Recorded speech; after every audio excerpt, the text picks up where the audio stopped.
नमस्कार मित्रों, वैदिक पूजा पाठ के एक नए विषय के साथ मैं पंडित यतिन शास्त्री वैदिक पूजा पाठ में आप सभी का स्वागत करता हूं। नारायण मेरे, सर्वप्रथम हम यह जाने कि हमारे घर के मंदिर में पंचदेवों के लिए कौन सा आसन होना चाहिए। तो पंचदेवों के लिए पीला और लाल आसन उत्तम माना गया। आइए अब हम यह जाने कि नित्य प्रति पूजा पाठ करते समय हमारा भी आसन कैसा होना चाहिए। क्या बिना आसन हम पूजा पाठ कर सकते हैं? अगर बिना आसन हम पूजा पाठ कर सकते हैं तो उसका भी फल क्या है?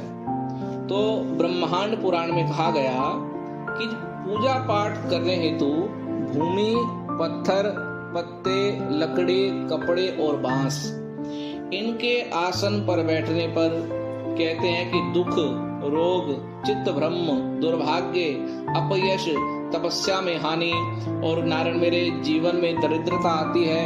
इसलिए पूजा पाठ के आसन बेहद जरूरी है। कहते हैं कि पूजा पाठ में आसन कैसा होना चाहिए, तो शास्त्रों का वर्णन है। शास्त्रों में वर्णन किया गया कि काम्यार्थम कंबलम चैव श्रेष्ठम चारक्त चंदनम कुशासने मंत्र सिद्धिम नात्र कार्य विचारणा कुशासनम पुष्टिम करम कंबलम दुःखमोचनम सर्वाभावे त्वासानार्थम कुशविष्ट रमष्यते।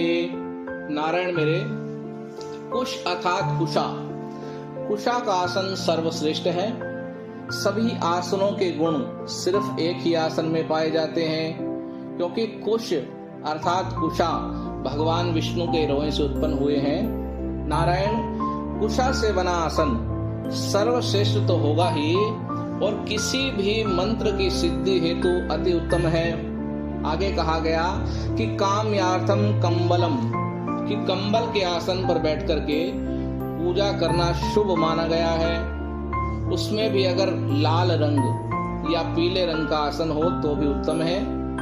अब शास्त्र कहते हैं कि ध्यान रहे, आसन सिर्फ चकोर होना चाहिए। कोशीयम कंबलम चैव अजीनम पट्टमेव च दारुजम तालपत्रम वा आसनम परिकल्पयेत् शमी काश्मरी शल्हा कदम्बो वर्णस्तथा पंचासनानि सस्तानि श्राद्धे देवार्चने तथा।